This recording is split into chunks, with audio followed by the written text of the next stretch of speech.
So hello dear students, welcome back to this session of ICT Virtual Classroom। ICT Virtual Classroom के session में आप सभी का एक बार फिर से स्वागत करते हैं। तो क्लास 9 साइंस की एक क्लास रहने वाली है, कक्षा 9 विषय विज्ञान। प्रीवियस क्लासेस में हमने जो बातें डिस्कस करी हैं, आज हम उससे आगे बढ़ रहे हैं, कंटिन्यू कर रहे हैं अपने सिलेबस को। फिजिक्स के कुछ और कॉन्सेप्ट के ऊपर हम आज की क्लास में बात करेंगे और एक नया चैप्टर आपकी बुक का जिसको हम डिस्कस करने जा रहे हैं, जो कि है चैप्टर नंबर 9 मोशन, अध्याय 9 आपकी बुक का मोशन। तो रेडी हो जाएंगे सभी बच्चे और हेडिंग पुट अप कर लेंगे चैप्टर 9 मोशन की। मोशन को हम कहते हैं गति। चलिए, तो सभी बच्चे जो है हेडिंग पुट अप कर लेंगे। चैप्टर 9 नहीं, चैप्टर 8 है ये आपकी बुक का। चैप्टर 9 हमने डिस्कस किया था, जिसमें हमने न्यूटन के लॉज ऑफ मोशन को पढ़ा था।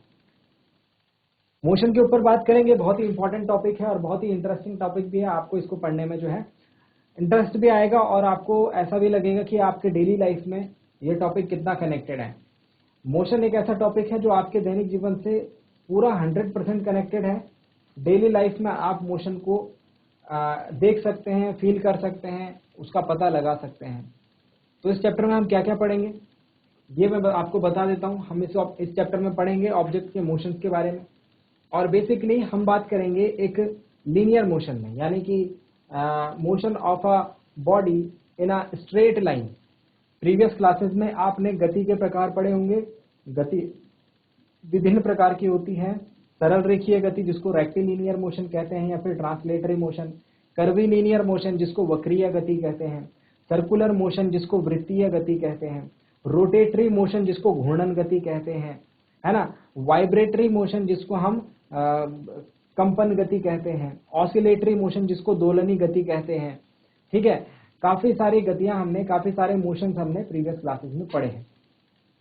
इस बार भी आपको गति पढ़नी है, किसी एक स्पेसिफिक टाइप की गति के ऊपर हमको बात करनी है, जो कि है लीनियर, बिल्कुल एक सीधी रेखा में जब कोई वस्तु गति कर रही हो, उसको हम इस क्लास में पढ़ेंगे। तो चलिए क्लास को स्टार्ट करते हैं। उम्मीद करता हूं आप लोग रेडी होंगे बिल्कुल क्लास के लिए। तो चलिए, गति पढ़ने से पहले हमारे पास सबसे पहला एक कॉन्सेप्ट आता है रेस्ट एंड मोशन का।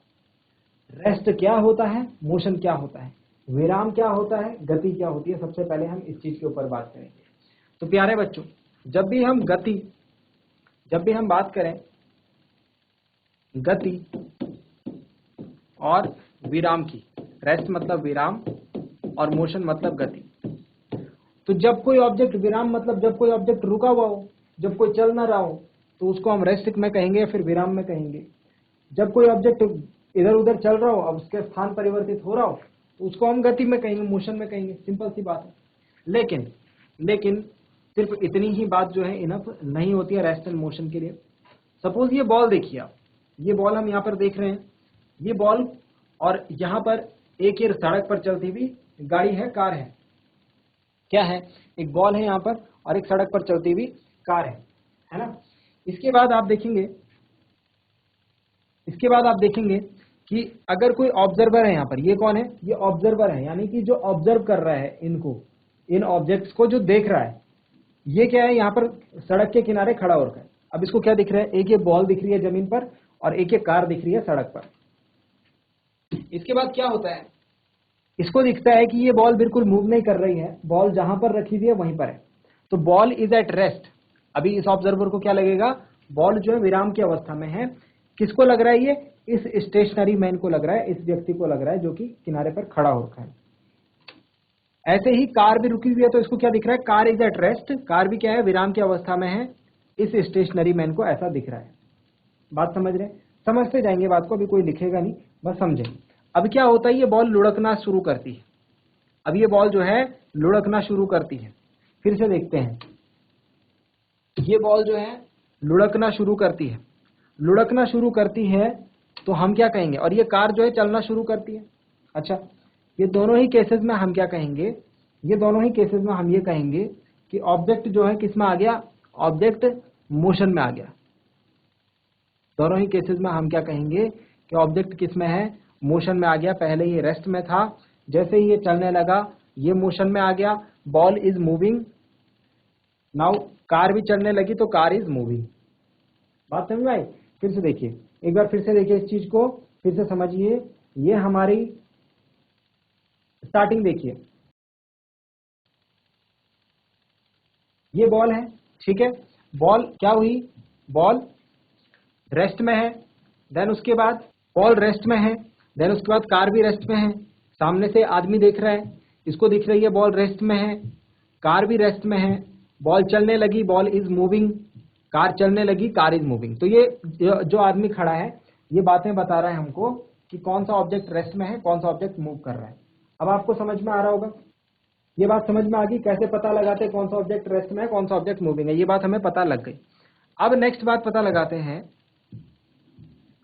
नेक्स्ट चीज पता लगाते हैं कि रेस्ट और मोशन होता क्या है।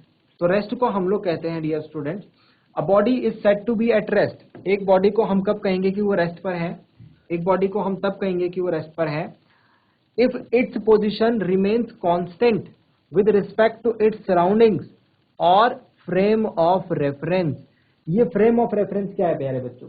ये फ्रेम ऑफ रेफरेंस सबसे ज्यादा जरूरी पॉइंट है, सबसे ज्यादा इंपॉर्टेंट पॉइंट है मोशन वाली प्रोसेस में।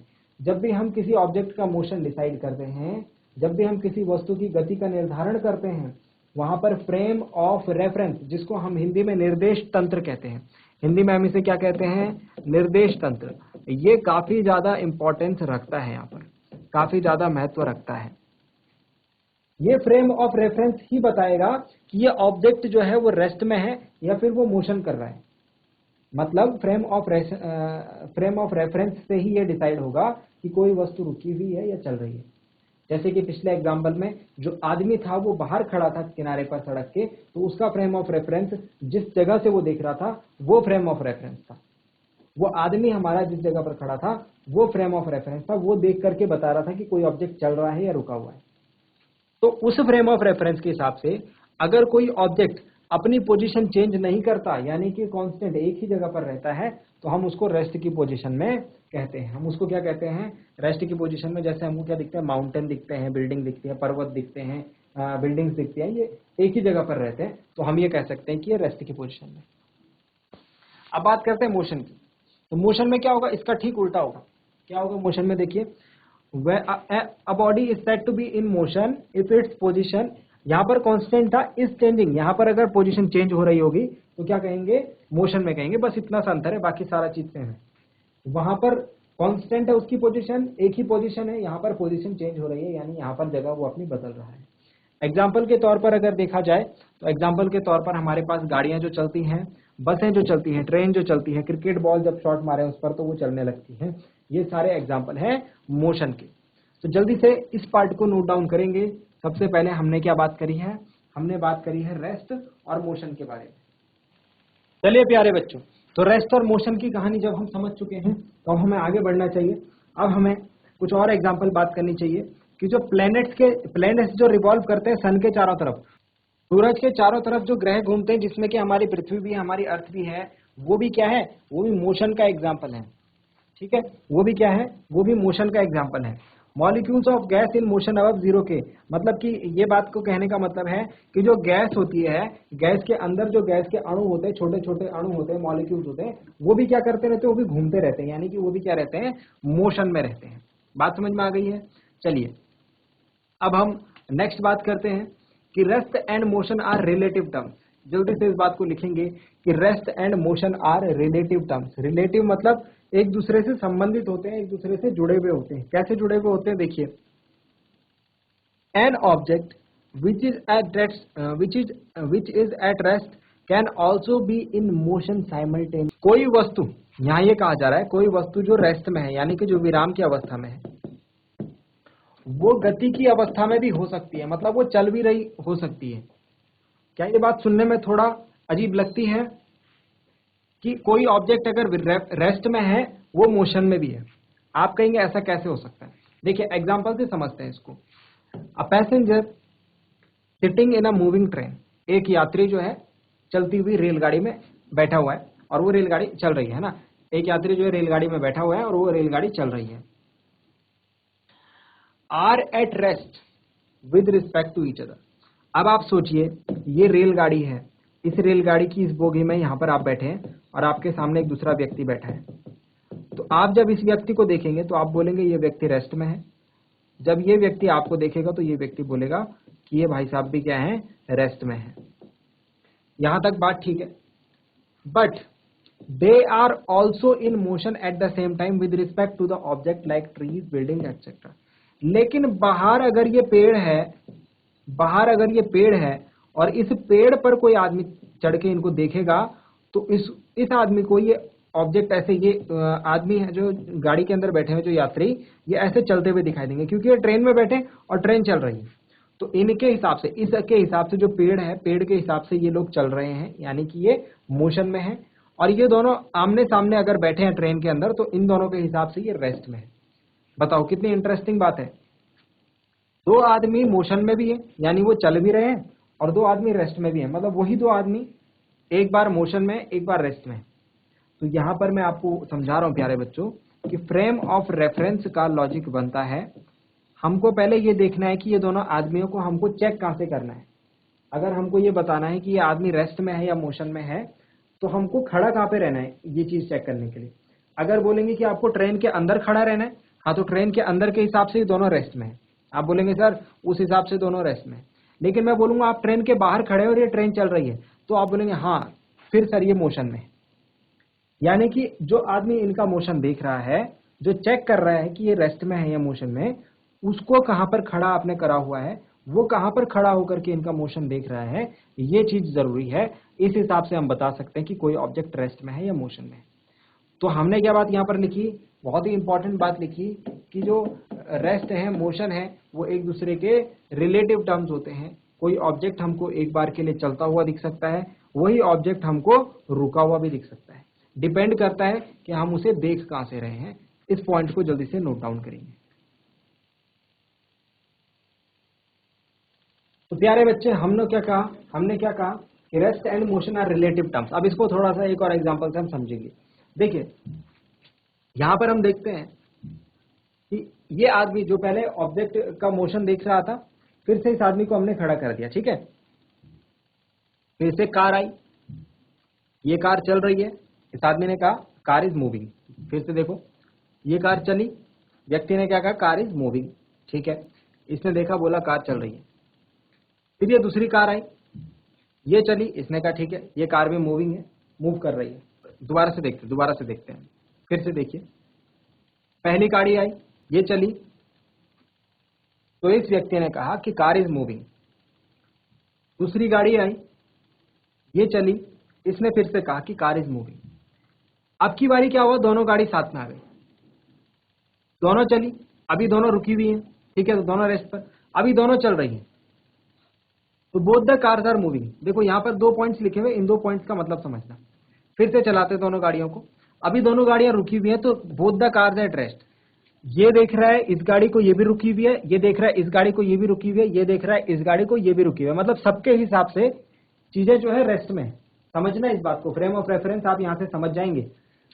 सबके सब एक दूसरे को देख रहे हैं, रेस्ट में है, ठीक है। अब देखो जब ये दोनों गाड़ियां चली तो इस आदमी ने देखा, स्टेशनरी मैन, ये मैन जो है इसने देखा कि कार्स आर मूविंग। लेकिन जब ये दोनों गाड़ी वाले ड्राइवर एक दूसरे को देखेंगे तो क्या ये एक दूसरे को मोशन में देखेंगे या रेस्ट में देखेंगे? तो दोनों गाड़ी वाले एक दूसरे को देखेंगे तो दोनों रेस्ट में रहेंगे विथ ईच अदर। समझिए बात को, फिर से देखना, ये बात चेक करना। जब ये आदमी देखेगा, आप अपने आप को यहां पर खड़ा रख के देखो एक बार, तो आप देखोगे ये चल रहे हैं। आप अपने आप को इस गाड़ी और इस गाड़ी के अंदर बिठा के देखना और फिर इन दोनों गाड़ियों को चलते हुए देखना, तो आपको लगेगा कि दोनों के दोनों क्या है, रेस्ट में। देखो ये दोनों गाड़ियां आ गई, दोनों की दोनों रेस्ट में है, ठीक है। अब ये चलने लगी तो इसके हिसाब से चलने लगी, दोनों गाड़ी वालों के हिसाब से रेस्ट में है। देखो फिर से देखो, जब यहां पर बंदा बैठा है, यहां पर व्यक्ति बैठा है, ड्राइवर, जब ये दोनों एक दूसरे को देखेंगे तो ये देखो दोनों क्या चल रहे हैं, साथ में चल रहे हैं। जब दोनों के दोनों साथ में चलेंगे एक जैसी स्पीड से, तो दोनों को क्या दिखेगा, इसको लगेगा ये रेस्ट में है, इसको लगेगा ये रेस्ट में है। बात समझ रहे हैं? तो यहां पर हमको मूविंग यानी कि मोशन भी दिख रहा है और यहां पर हमको रेस्ट भी दिख रहा है। समझे? ये ठीक उसी तरीके से है जिस तरीके से आप बस में बैठे होते हो, बस में आपके बगल की सीट में एक व्यक्ति बैठा होता है और दोनों एक ही बस में चल रहे हो आप, तो आपको बगल वाले को देखोगे तो आपको लगेगा ये तो बैठा हुआ है, रेस्ट में है, और वो आपको देखेगा तो उसको लगेगा आप रेस्ट में हो। लेकिन बाहर से अगर आपका दोस्त आप दोनों को बस में बैठा हुआ देख ले और वो बस चल रही होगी तो आपका दोस्त बोलेगा कि आप दोनों क्या हो, मोशन में हो। तो आप दोनों के हिसाब से आप रेस्ट में हो, लेकिन बाहर वाले दोस्त के हिसाब से आप मोशन में हो। ये कहानी है मोशन की। आई होप मैं अब तक आपको समझा पाया हूं कि कोई ऑब्जेक्ट्स जो है, दोनों कार जो है वो सेम टाइम पर मूविंग भी कर रही है और सेम टाइम पर रेस्ट भी कर रही है, लेकिन ये डिपेंड करता है कि देखा किसने है। अगर ये आदमी दोनों को देखेगा तो मतलब गाड़ियां चल रही हैं आदमी के हिसाब से, लेकिन अगर ये दोनों गाड़ी वाले एक दूसरे को देखेंगे तो उनके हिसाब से ये रुकी हुई है। तो कोई ऑब्जेक्ट मूव भी कर सकता है, रेस्ट भी कर सकता है सेम टाइम पे, डिपेंड ये करता है कि उसको देखा किसने है। इसको हम फ्रेम ऑफ रेफरेंस बोलते हैं, इसको हम फ्रेम ऑफ रेफरेंस, जो ये देख रहा है ये फ्रेम ऑफ रेफरेंस का पार्ट है। इसीलिए हम अपना फ्रेम ऑफ रेफरेंस डिसाइड करते हैं मोशन के टाइम पर। अब ये देखिए, अर्थ जो है सन के चारों तरफ घूमती है, अर्थ जो है सन के चारों तरफ घूमती है। यहां पर हम रेस्ट और मोशन को समझ रहे हैं, ठीक है। अर्थ जो है के चारों तरफ घूम रही है, सन के चारों तरफ। यहां देखो, a man is standing on the earth and earth itself moves around the sun as well as rotates about its own axis. मतलब कि जैसे सपोज मैं बात करूं कि जो मैन है, जो पीछे जो ऑब्जेक्ट, जो पीछे जो हम मोशन देख रहे थे उसमें जो आदमी था, ये व्यक्ति, हमको क्या दिख रहा है, गाड़ियां चल रही है, लेकिन ये व्यक्ति जो है खड़ा दिख रहा है। हम क्या बोल रहे हैं, ये व्यक्ति जो है रेस्ट पोजीशन में है। लेकिन अब आगे हम क्या समझ रहे हैं, यहां पर हम ये समझ रहे हैं कि ये मैन जो है ये अर्थ में यानी कि पृथ्वी पर खड़ा है, और पृथ्वी जो है वो किसके चारों तरफ घूमती है, सन के चारों तरफ घूमती है। तो फिर ये आदमी रेस्ट में कैसे हुआ, जब पृथ्वी खुद घूम रही है तो मतलब ये आदमी भी तो घूम रहा है पृथ्वी के साथ, तो मतलब ये रेस्ट में तो हुआ नहीं। इसका मतलब क्या हुआ, इसका मतलब ये हुआ कि मैन जो है वो रेस्ट में कब दिख रहा है, जब हम विद रिस्पेक्ट टू अर्थ देख रहे हैं। लेकिन जब हम इसको बाहर से देखेंगे इस आदमी को, तो ये पृथ्वी के साथ साथ हमको घूमता हुआ दिखेगा, क्योंकि पृथ्वी घूम रही है। तो जब हम इसको बाहर से देखेंगे तो हमको लगेगा कि ये आदमी जो है रोटेट यानी कि मूव कर रहा है और सन के चारों तरफ घूम रहा है। तो सेम टाइम पर ये आदमी रेस्ट में भी है और सेम टाइम पर ये रोटेट भी कर रहा है यानी मूव भी कर रहा है। इसीलिए हम ये कह रहे हैं कि रेस्ट और मोशन जो है वो रिलेटिव टर्म्स है। क्या आप इस बात को समझे कि रेस्ट और मोशन किस तरीके से रिलेटिव टर्म्स है ना। पहला कॉन्सेप्ट हमारा है रेस्ट और कॉन्सेप्ट का, ठीक है। यहां तक हमने जो बात करी है वो मैंने आज आपके साथ सिर्फ डिस्कस किया है रेस्ट और कॉन्सेप्ट, रेस्ट और मोशन के कॉन्सेप्ट को, रेस्ट एंड मोशन। तो कोई ऑब्जेक्ट सेम टाइम पर रेस्ट में हो सकता है, कोई ऑब्जेक्ट सेम टाइम पर मोशन में हो सकता है। ये हमने आज की क्लास में सीखा, रेस्ट क्या है, मोशन क्या है, ये हमने सीखा। एक बार जल्दी से नोट डाउन करेंगे, फिर आपके जो भी डाउट्स रहेंगे वो हम ले लेंगे। ये वाला पॉइंट लिख लीजिए, इसमें लास्ट वाला जो हमने पीछे समझाया, उसके बाद ये वाला पॉइंट हम लिख लेते हैं। चलिए प्यारे बच्चों, तो एक बार फिर से हम पूरी पिक्चर को एक बार फिर से देख लेते हैं और फिर आपके क्वेश्चंस जो है ले लेते हैं। तो हमने बात करी मोशन चैप्टर के ऊपर, अपना नया चैप्टर है आज का, chapter number 8, rest and motion की हम बात कर रहे हैं कि कोई ऑब्जेक्ट कब रेस्ट में हो सकता है, कब मोशन में हो सकता है। जैसे ये दोनों चीज हमको क्या दिख रही है, अगर हम यहाँ पे खड़े हो जाए रोड के किनारे तो हमको दिखेंगे दोनों चीजें जो है रेस्ट में है।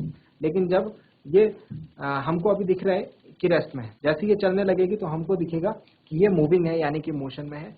वैसे ही हमको ये भी दिखेगा कि ये कार क्या है, मूव कर रही है। तो रेस्ट और मोशन की कहानी हम क्या बता सकते हैं, जो चीज हमको जिस टाइम रुकी हुई दिखे तो हम कहेंगे रेस्ट में, जब चल रही है तो हम कहेंगे मोशन में है, ठीक है। नेक्स्ट हम ये पॉइंट देखते हैं कि रेस्ट और मोशन दोनों क्या है, रिलेटिव टर्म्स है। Rest and motion are both relative terms, ठीक। रेस्ट में कोई ऑब्जेक्ट जो रहते हैं उनके एग्जांपल्स, मोशन में जो ऑब्जेक्ट्स रहते हैं वो उनके examples. Rest and motion are relative terms मतलब कि दोनों एक दूसरे से संबंधित है। कोई ऑब्जेक्ट हमको किसी वक्त रेस्ट में दिख सकता है और किसी वक्त हमको क्या दिख सकता है, मोशन में दिख सकता है। जैसे ये पैसेंजर है, ये कभी हमको रेस्ट में दिख सकते हैं और कभी ये हमको मोशन में दिख सकते हैं। सेम पैसेंजर है, कभी रेस्ट में दिखेंगे और कभी ये मोशन में दिखेंगे। कब दिखेंगे रेस्ट में, कब दिखेंगे मोशन में, ये डिपेंड करेगा कि इनको देख कौन रहा है और कहां पर खड़े होकर देख रहा है, जिसको हम फ्रेम ऑफ रेफरेंस कहते हैं यानी निर्देश तंत्र कहते हैं, या फिर इसे हम ओरिजिन भी कहते हैं। क्या कहते हैं, इसे हम ओरिजिन भी कहते हैं। ओरिजिन यानी कि मूल बिंदु, ओरिजिन यानी कि मूल बिंदु। देखो इसका सिंपल सा एग्जांपल समझो। जैसे सपोज आपका ये कमरा है, ये आपका क्या है, कमरा है सपोज।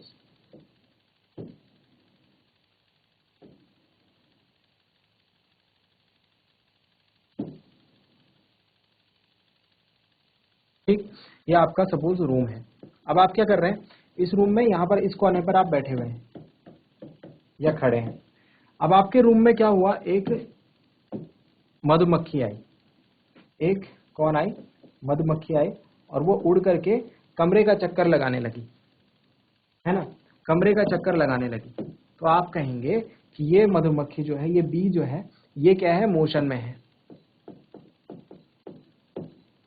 और कमरे में सपोज यहां पर रखा हुआ है आपका टीवी, यहां पर क्या रखा हुआ है आपका, सपोज टीवी रखा हुआ है। तो आपको क्या दिखेगा, ये टीवी रेस्ट में है। यहाँ पर सपोज आपका चेयर रखी हुई है ना, यहाँ पर आपका बेड रखा हुआ है। तो ये सारी चीजें आपको दिखेंगी रेस्ट में, और ये मधुमक्खी यानी जो बी जो है, ये आपको दिखेगी मोशन में। समझ गए आप, यहाँ पर खड़े। अब नेक्स्ट केस क्या होता है, सपोज ऐसे एज्यूम करो कि आप इस मधुमक्खी के पीठ पर बैठ गए, आप इस बी के कंधे पर बैठ गए। अब ये मधुमक्खी आपको लेकर के उड़ रही है पूरे कमरे में।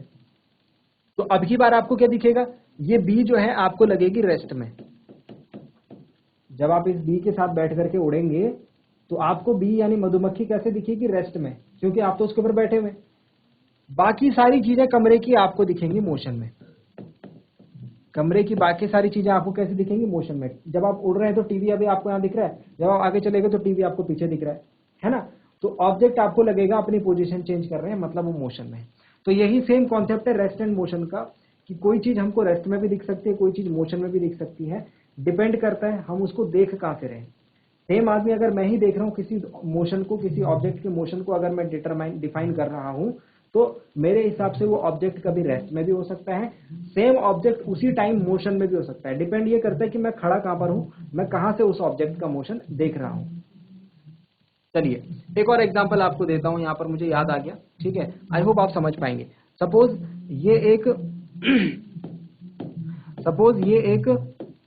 ये हमारी अर्थ है, ये हमारी अर्थ है, ठीक है। इस अर्थ के ऊपर, पृथ्वी के ऊपर यहां पर एक टावर लगा हुआ है बड़ा सा, ठीक है, यहां पर एक टावर लगा हुआ है बड़ा सा, मोबाइल का टावर। अब मैं यहां पर खड़ा होकर के, इस जगह पर, इस टावर से थोड़ी दूरी पर खड़ा होकर के इस टावर को देखता हूं। ये टावर मुझे सुबह शाम दिन रात, हर दिन, हर महीने, हर साल इसी जगह पर दिखता है। यानी कि मेरे हिसाब से ये टावर हो गया रेस्ट पोजीशन में। ये टावर कौन सी पोजीशन में हो गया, रेस्ट पोजीशन में। कल की डेट में क्या हुआ, मैं यहां पहुंच गया, ये क्या है, ये चांद है। अब मैं क्या कर रहा हूं, मैं यहां से हट गया, और अब मैं कहां पहुंच गया, मैं पहुंच गया चांद पर। ये रहा मैं चांद पर।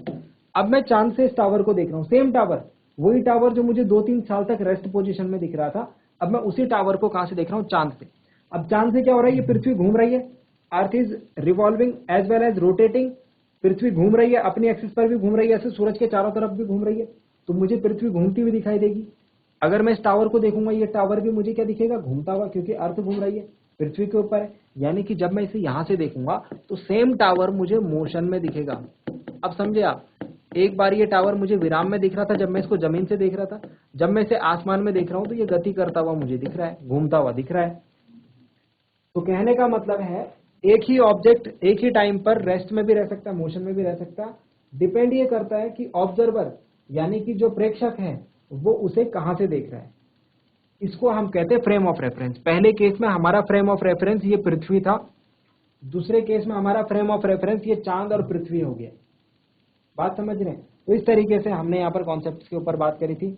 आई होप जो है आपने जो भी चैप्टर में जो मैंने आपके साथ डिस्कस करा है आज की क्लास में, वो आपकी समझ में आया होगा, और साथ ही साथ आपने इन सारी बातों को ध्यान से समझा या सीखा होगा। ठीक है, तो अगर आपके कोई क्वेश्चन है तो आप जो है अपने क्वेश्चन मुझ तक पहुंचा सकते हैं, उनके आंसर देने की मैं पूरी कोशिश करूंगा। ठीक है, आज के लिए इतना ही। अगली क्लास में हम लोग मिलेंगे एक नए इंपॉर्टेंट और इंटरेस्टिंग कॉन्सेप्ट के साथ, मोशन से रिलेटेड। तो क्लास में जुड़े रहिए, जो चीजें यहाँ पर बताई जाती हैं उनको नोट डाउन कीजिए, घर से रिवाइज कीजिए। अगली क्लास में मिलेंगे ऐसे किसी इंपॉर्टेंट और इंटरेस्टिंग टॉपिक के साथ। क्लास से जुड़े रहने के लिए आप सभी का बहुत बहुत धन्यवाद। Thank you very much and have a nice day.